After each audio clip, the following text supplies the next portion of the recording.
Hello guys, ചെമ്പനീർ പൂവിൻ്റെ ഇന്നത്തെ episode റിവ്യൂയിലേക്ക് സ്വാഗതം. ഈ റിവ്യൂ ഇഷ്ടപ്പെടുകയാണെങ്കിൽ ഒന്ന് ലൈക്ക് ചെയ്ത് സബ്സ്ക്രൈബ് ചെയ്ത് സപ്പോർട്ട് ചെയ്യണേ. ചന്ദ്രമതിക്ക് ആകെ ടെൻഷനാണ് ശ്രുതിയുടെ അച്ഛൻ വരുമോ ഇല്ലയോ എന്ന്.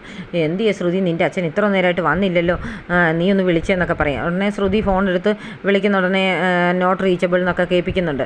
ഉടനെ പറയും, കണ്ടോ അച്ഛൻ എയർപോർട്ടിൽ എത്തിയിട്ടില്ല ആൻറ്റി, അതുകൊണ്ടാണെന്നൊക്കെ പറയും. ഇങ്ങനെ വരുമെന്ന് പറഞ്ഞിട്ട് എന്താ എന്നൊക്കെ ചോദിച്ചിട്ട് ചോദിക്കും, അയ്യോ ശ്രുതി നിൻ്റെ ഇത്രയും സ്വർണ്ണമുള്ളൂ, നീ എന്ത് ബാക്കിയൊന്നും ഇല്ലേ സ്വർണ്ണം എന്നൊക്കെ ചോദിക്കും. നീ ആ വർഷേ പോയി കാണും, എന്തോ സ്വർണ്ണം ഇട്ടുകൊണ്ടിരിക്കുന്നറിയോ, അവളെ സ്വർണ്ണം കൊണ്ട് മൂടിയിരിക്കുക, നീ ഇങ്ങനെയൊക്കെ ഇറങ്ങി എങ്ങനെയാണ് ശരിയാന്ന് പറഞ്ഞ് സ്വന്തം കഴുത്തേൽ ഒരു മാല ഇടിയിക്കാനൊക്കെ തുടങ്ങുന്നുണ്ട്. ഉടനെ ശ്രുതി പറയും, വേണ്ട ആൻറ്റി, അച്ഛൻ കൊണ്ടുവരുമല്ലോ എന്ന്. അച്ഛൻ എത്ര കൊണ്ടുവരും, ഒരു 100 പവനൊക്കെ കൊണ്ടുവരുമോ എന്നൊക്കെ ചോദിക്കും. അന്നേരത്തേന് ആകെ വല്ലാതാകുന്നുണ്ട് ശ്രുതി. ഉടനെ പറയും, എന്തായാലും കൊണ്ടുവരുമായിരിക്കും അല്ലേ, കിലോ കണക്കിനാണോ കൊണ്ടുവരുന്നൊക്കെ ചോദിക്കുന്നുണ്ട്. അപ്പോൾ ഫാമ പറയുന്നുണ്ട്, എൻ്റെ ചന്ദ്രൻ നീ വിട്, അതൊക്കെ അവളുടെ അച്ഛൻ കൊണ്ടുവരുമ്പോൾ അവൾ ഇട്ടോളും, നീ അതിന് വേണ്ടി പ്രശ്നമൊന്നും ഉണ്ടാക്കണ്ട എന്നൊക്കെ പറയുന്നുണ്ട്. അപ്പം ശ്രുതിയുടെ കൂട്ടുകാരി ചോദിക്കുന്നുണ്ട്, എൻ്റെ ആൻറ്റി ഇതിനെ ഇങ്ങനെ കിലോ കണക്കിന് കൊണ്ടുവരാനായിട്ട് മാർക്കറ്റിൽ നിന്ന് പച്ചക്കറിയൊന്നും അല്ലല്ലോ മേടിച്ചുകൊണ്ട് വരുന്നത്, അതെന്താ നീ അങ്ങനെ പറഞ്ഞു നിൽക്കും. എൻ്റെ ആൻറ്റി ഇത്രയും സ്വർണ്ണമൊക്കെ കൊണ്ടുവന്ന് കഴിഞ്ഞാൽ കസ്റ്റംസുകാർ പിടിക്കില്ലേ, അതുകൊണ്ട് അങ്ങനെയൊന്നും കൊണ്ടുവരാൻ പറ്റില്ല എന്നൊക്കെ പറയുന്നുണ്ട് കൂട്ടുകാരി. അപ്പോൾ അവസാനം നിൻ്റെ അച്ഛൻ വരുവാണെങ്കിൽ പെട്ടെന്ന് ഞങ്ങളെ അറിയിക്കണം, ഒട്ടോരത്തിൻ്റെ വെളിയിൽ ചെന്ന് എല്ലാവരും കൂടി അദ്ദേഹത്തെ ആനയിച്ചുകൊണ്ട് വരേണ്ടതാ എന്നൊക്കെ പറഞ്ഞിട്ടാണ് ചന്ദ്രയും ഭാമയും കൂടെ അങ്ങോട്ട് പോകുന്നത്. അപ്പോൾ കൂട്ടുകാരി പറയുന്നുണ്ട്, എൻ്റെ അടി നിന്നെ അമ്മായിയമ്മയെ കൊണ്ട് ഭയങ്കര ശല്യമായല്ലോ, ഇവരെ നീ എങ്ങനെ സഹിക്കുമെന്നൊക്കെ ചോദിക്കും. എനിക്കറിയത്തില്ല ഇത് എങ്ങനെയാവും ഇന്നത്തെ ഫംഗ്ഷൻ എന്ന് എനിക്കറിയത്തില്ല, നീ പറഞ്ഞ ആളെന്തി എത്ര നേരമായിട്ട് എത്തിയില്ലല്ലോ എന്ന് പറയും. അന്നേരത്തേന് ഉടനെ തന്നെ ദാമു വാതുക്കെ വന്ന് നിന്നിട്ട് ഹലോ പറയുന്നുണ്ട്. അപ്പോൾ ഇവർ നോക്കുമ്പോഴത്തേന് ദാമു വന്നിട്ടുണ്ട്. ദാമുവിനെ വിളിച്ച് അകത്ത് കയറ്റി ഇവർ സംസാരിക്കുകയാണ്. പരിചയപ്പെടുത്തലിനൊക്കെ ശേഷം ദാമു ചോദിക്കുന്നുണ്ട്, ഞാൻ സ്വർഗത്തിലേക്ക് അയക്കേണ്ട ആളെവിടാന്ന്.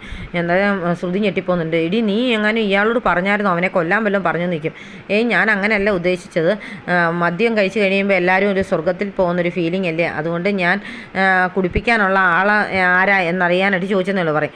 അത് ഞാനിപ്പോൾ കാണിച്ചു തരാം വാന്ന് പറഞ്ഞ് കൂട്ടുകാരി എന്ന് സച്ചിയെയും രേവതിയെയും കാണിക്കുന്നുണ്ട്. ഏതാണ് സച്ചി എന്നൊക്കെ പറയും. എന്നിട്ട് കൂട്ടുകാരൻ പറയുന്നുണ്ട്, എന്തായാലും ഇവന് ഒരു ഫുള്ളൊന്നും പറ്റത്തില്ലായിരിക്കും, ഏറെ മദ്യം അടിക്കുന്ന ആളാണെന്നാണ് തോന്നുന്നത്, ഞാൻ കുറേ മെനക്കെടേണ്ടി വരുമല്ലോ എന്നൊക്കെ. എന്നിട്ട് അകത്ത് വന്ന് പറയുന്നുണ്ട്, ഞാൻ കൂട്ടുകൂടേണ്ട ആളെയൊക്കെ കണ്ടെന്ന്, നീ അവനുമായിട്ട് കൂട്ടുകൂടാനല്ല വിളിച്ചത്, അവനെ കുടിപ്പിക്കാനാന്ന് പറയും. എന്തായാലും ഞാൻ പെട്ടെന്ന് അങ്ങോട്ട് ചെന്നാൽ ഉടനെ അവൻ മേടിച്ച് കുടിക്കുകയൊന്നും ഇല്ലല്ലോ, അതുകൊണ്ടൊന്ന് കൂട്ടുകൂടിയിട്ടൊക്കെ കുടിപ്പിക്കാൻ പറ്റത്തുള്ളൂ എന്ന് പറയും.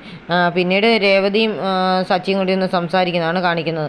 സച്ചി കേട്ട് ചവിട്ടിയതിൻ്റെ വേദനയാണ് സച്ചിക്ക്. അപ്പോൾ സച്ചി പറയുന്നുണ്ട്, എന്തായാലും ഭയങ്കര വേദനയാണ്, എന്തിനാ സച്ചിയേട്ട ഇത്രയും ദേഷ്യമില്ലാതിരിക്കുന്നത്, എന്നോട് മാത്രം മിണ്ടുന്നതിന് കുഴപ്പമൊന്നുമില്ല, മറ്റുള്ളവരോട് മിണ്ടുമ്പോഴേ പ്രശ്നമുള്ളൂ എന്നൊക്കെ പറഞ്ഞ് രേവതി ഇങ്ങനെ ഉപദേശിച്ചുകൊണ്ടൊക്കെ ഇരിക്കണം. ആ സമയത്ത് സച്ചിക്കൊരു ഫോൺ വരുന്നുണ്ട്. സച്ചി എന്നെ ഫോൺ എടുത്തോട്ടെ എന്ന് ചോദിച്ച് അങ്ങോട്ട് മാറി നിന്ന് സംസാരിക്കുക. ഒരു സാറും കണ്ടാണ് വിളിക്കുന്നത്. സാറ് പറയുന്നുണ്ട്, വരാൻ പറ്റുമോ എന്നൊക്കെ ചോദിക്കുന്നതെന്ന് തോന്നുന്നു. എന്നാൽ പറയും, സാറേ എനിക്കിപ്പം വരാൻ പറ്റില്ല, ഞാനൊരു ഫംഗ്ഷൻ നടക്കുന്ന സ്ഥലത്ത് നിൽക്കുകയാണ്, അതുകൊണ്ട് ഉടനെ വരാൻ പറ്റില്ല എന്നൊക്കെ പറഞ്ഞുകൊണ്ട് നിൽക്കുമ്പോഴത്തേന് മഹിമ വിടുന്ന ആൾ അങ്ങോട്ട് വരുവാണ്. മഹിമ നോക്കി നിൽക്കുന്നുണ്ട് സംഭവം എങ്ങനെയാണെന്നൊക്കെ അറിയാനായിട്ട്. അന്നേരം അയാൾ വന്നിട്ട് സച്ചിയുടെ പുറം നോക്കി ഒറ്റ ഇടിയാണ്. അത് രേവതി കാണുന്നുണ്ട്. അപ്പോൾ രേവതി ചാടി എണീറ്റ് വരുന്നുണ്ട്. സച്ചി ആ വേദനയിലോടുകൂടി തന്നെ തിരിഞ്ഞ് വന്ന് അയാളെ തല്ലാനൊക്കെ തുടങ്ങുന്നുണ്ട്. എന്നിട്ട് ഉടനെ രേവതി ഓടി വന്നിട്ട് ചോദിക്കും, നിങ്ങൾ എന്ത് പണിയാണ് കാണിച്ച് ഇത്രയും ശക്തിയായിട്ട് എൻ്റെ ഭർത്താവിനെ എന്തിനാണ് അടിച്ചെന്നൊക്കെ ചോദിക്കും.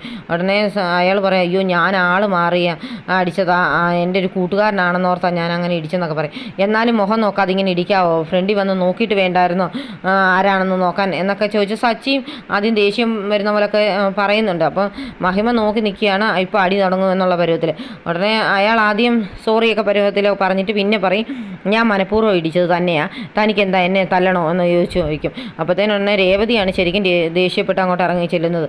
താൻ എന്താ കാണിച്ചാൽ തന്നെ ഞാൻ അതുപോലെ ഒരെണ്ണം അങ്ങ് തന്നേക്കട്ടെ, ചെവിക്കല്ല് തീർത്തി ഞാൻ ഒരെണ്ണം തരുമെന്നൊക്കെ പറഞ്ഞ് രേവതി ദേഷ്യപ്പെടുകയാണ്. അപ്പോൾ സച്ചി രേവതിയെ പിടിച്ച് മാറ്റിയിട്ട് കൊണ്ടുവന്ന് ഇരുത്തുന്നുണ്ട്. പ്ലാൻ പരാജയപ്പെട്ടെന്ന് അറിയുമ്പോഴത്തേനും മഹിമ അവിടെ നിന്ന് മാറി നിൽക്കുന്നുണ്ട്. അപ്പോഴത്തേന് മഹിമ ഏർപ്പാടാക്കി രണ്ടുപേരും അവിടെ അടുത്ത് വരും. എന്നിട്ട് പറയും, എൻ്റെ ചേച്ചി ഞങ്ങൾ മാക്സിമം നോക്കി അവനെ ഒന്ന് പ്രകോപിപ്പിക്കാം, പക്ഷെ അവൻ അങ്ങ് കൂളായിട്ട് തന്നെ നിൽക്കുക, അവനൊന്ന് ആലമ്പാൻ വരണ്ടേ, എന്നാലല്ലേ നമുക്ക് അടി കൊടുക്കാൻ പറ്റത്തുള്ളൂ എന്നൊക്കെ പറയും. അന്നേരം പറയാം, എന്തായാലും ഇന്ന് നിങ്ങൾ രണ്ടുപേരും അവനെ എങ്ങനെയും വിളക്കിയിരിക്കണം, അതിന് നിങ്ങൾ എന്ത് വേണേലും ചെയ്തു, അതിന് ഞാൻ അനുവാദം തന്നിരിക്കുന്നത്, അല്ലെങ്കിൽ നിങ്ങളെ തല്ലാനായിട്ട് ഞാൻ വേറെ ആളെ ഏർപ്പാടാക്കുമെന്ന് ഭീഷണിപ്പെടുത്തിയിട്ടാണ് മഹിമ അങ്ങോട്ട് പോകുന്നത്. പോകുന്നത്. പുറത്ത് നല്ല രീതിയിൽ ഇടി കിട്ടിയ കാരണം സച്ചി അങ്ങ് വേദന എടുത്തിരിക്കുകയാണ്. അപ്പം രേവതി തിരുമിയൊക്കെ കൊടുക്കുന്നുണ്ട്. എന്നിട്ട് പറയും സാരമില്ല സച്ചി ചേട്ടാ ഇനി പോട്ടെന്നൊക്കെ. എനിക്കിട്ട് അടിച്ചപ്പോൾ നീയല്ലേ അയാളെ തല്ലാൻ ചെന്ന്, എന്നിട്ടാണ് നീ ഇപ്പം സാരമില്ലെന്ന് പറഞ്ഞു നിൽക്കും. അത് പിന്നെ സച്ചി ചേട്ടനിട്ട് വല്ലതും ചെയ്യുന്ന കണ്ടാൽ പിന്നെ എനിക്ക് സഹിക്കുമോ എന്നൊക്കെ ചോദിക്കുന്നുണ്ട്. ഇനിയിപ്പോൾ നീ എങ്ങാനുമാണോ ആളെ ഏർപ്പാടാക്കി എന്നെ തല്ലിക്കാൻ വന്നതൊക്കെ ചോദിക്കും. എന്നെ പറയും എന്നെ കണ്ടാൽ തന്നെ വല്ല രാക്ഷസിയെ പോലെ തോന്നുന്നുണ്ടോ എന്നൊക്കെ ചോദിക്കും. നീ എൻ്റെ സുന്ദരിയായ രാക്ഷസിയല്ലേ എന്നൊക്കെ ചോദിച്ച് സച്ചി രേവതിയെ സോപ്പൊക്കെ ഇടുന്നുണ്ട്. നിർത്തേനെ രേവതിക്ക് ഒരുപാട് സന്തോഷമാകും. എന്നിട്ട് പറയും എന്നാലും എല്ലാവരോടും കൂടി എന്നെ മാക്സിമം ചൊറിയുന്നുണ്ടല്ലോ, കാരണം എന്താണെന്ന് അറിയത്തില്ല, ഇനിയിപ്പം ടാർഗറ്റ് ചെയ്ത് ചെയ്യുന്നതാണെന്നൊരു സംശയം എന്നൊക്കെ സച്ചി പറയുന്നുണ്ട്. അതൊന്നും അല്ലെന്ന് പറയും. എന്നാലും സച്ചേട്ടൻ എന്താ ഇത്രയും ഇങ്ങനെ കൂളായിട്ട് ഇരിക്കാൻ പറ്റുന്നതെന്നൊക്കെ ചോദിക്കും. ഞാനിത് വേദനയില്ലാഞ്ഞിട്ടോ കാര്യങ്ങളൊന്നും അല്ല ഇരുന്നത്, ഞാൻ അച്ഛനെ ഓർത്തും നിന്നെ ഓർത്തും മാത്രമായി ഇങ്ങനെ ഇരിക്കുന്നത്, കാരണം അച്ഛൻ വിഷമിക്കുന്ന എനിക്ക് സഹിക്കാൻ പറ്റില്ല എന്നൊക്കെ പറഞ്ഞ് സച്ചി അച്ഛനെ നോക്കിയൊക്കെ ഇരിക്കുന്നുണ്ട്. സച്ചി ഒരിടത്ത് തന്നെ ഇങ്ങനെ അടങ്ങി ഒതുങ്ങിയിരിക്കുന്ന കാണുമ്പോൾ അശോകൻ ചോദിക്കുന്നുണ്ട് രവിയോട്, എടാ സച്ചി ഇങ്ങനെയൊന്നും അല്ലല്ലോ, എല്ലായിടത്തും ഓടി നടന്ന് കാര്യങ്ങളൊക്കെ നോക്കുന്നവനല്ലേ, എന്നിട്ട് എന്താ ഇങ്ങനെ പുറകിൽ പോയി ഇങ്ങനെ ഇരിക്കേണ്ടി വരുന്നെന്ന്. അത് നമ്മൾ കാശ് മുടക്കി നടത്തുന്ന പ്രോഗ്രാമൊന്നും അല്ലല്ലോ, അത് കാരണം നമ്മൾ ഒരിടത്ത് ഒതുങ്ങിയിരുന്നാൽ മതി, അവനോട് ആരോടും മിണ്ടുകയോ സംസാരിക്കുകയോ പ്രശ്നമൊന്നും ഉണ്ടാക്കരുതെന്ന് ഞങ്ങൾ പറഞ്ഞിട്ടുണ്ട്, അതനുസരിച്ച് അവൻ അവിടെ ഇരിക്കുന്നൊക്കെ പറയും. എന്നാലും അവൻ പോയി ഇരിക്കുന്ന കണ്ടില്ലേ, വെറുതെക്കാരിരിക്കുന്ന പോലൊക്കെ പുറകിൽ പോയി ഇരിക്കേണ്ട ഗതികേട് വന്നല്ലോ എന്നൊക്കെ പറഞ്ഞ് സങ്കടപ്പെടുകയാണ് അശോകനും. ഈ സമയം ഭാമ സച്ചിയുടെയും രേവതിയുടെ അടുത്ത് വന്ന് ചോദിക്കുന്നുണ്ട്, എന്താ നിങ്ങൾ ഈ പുറകിൽ വന്നിരിക്കുന്നത്, നിങ്ങൾ എന്താ ഇങ്ങനെ ഒതുങ്ങിയിരിക്കേണ്ടതാണോ, രേവതി നീ ഇങ്ങനെയൊന്നും അല്ലല്ലോ, എല്ലാ കാര്യത്തിനും ഓടി നടക്കുന്നവളല്ലേ, എന്താ ഇങ്ങനെ ഇരിക്കുന്നത്, നിന്നെ ചന്ദ്രമതി അന്വേഷിച്ചാരെന്നൊക്കെ പറയും. എന്നാൽ ഞാനൊന്ന് പോയിട്ട് വരാമെന്ന് പറയുന്നുണ്ട് രേവതി. എന്നിടത്തേന് സച്ചി പറയും വേണ്ട നീ പോകണ്ട, നീ ഇവിടെ പോയി കഴിഞ്ഞാൽ പിന്നെ ഞാനിവിടെ തന്നെ ഇരിക്കേണ്ടതെന്ന്. അതിനെന്താ സച്ചിയേട്ടാ, ഞാൻ എവിടെ ആയാലും ഇവിടെ അടുത്ത് തന്നെ ഉണ്ടെന്നുള്ള വിചാരത്തിൽ അങ്ങ് ഇരുന്നാൽ മതി എന്നൊക്കെ പറയും. എന്നാലും നീ പോകണ്ടെന്ന് പറഞ്ഞാണ് ഇരിക്കുന്നത് സച്ചി. എന്നിട്ട് പറയും ഇവളെന്നെ എന്നെ LKG കുട്ടികളെ കൊണ്ടുവിട്ടിട്ട് പോകുന്ന പോലെ എന്നെ ഇവിടെ ഒറ്റയ്ക്ക് ഇരുത്തിയിട്ട് പോയെന്നൊക്കെ. ആ സമയത്ത് ദാമു അങ്ങോട്ട് വന്ന് നോക്കി നിൽക്കുന്നത്, ഒറ്റയ്ക്കാണല്ലോ ഇനി എന്തായാലും അടുത്ത് ചെന്ന് സൗഹൃദം സ്ഥാപിക്കാം എന്നൊക്കെ പറഞ്ഞാണ് പുള്ളിക്കാരൻ നോക്കി നിൽക്കുന്നത്.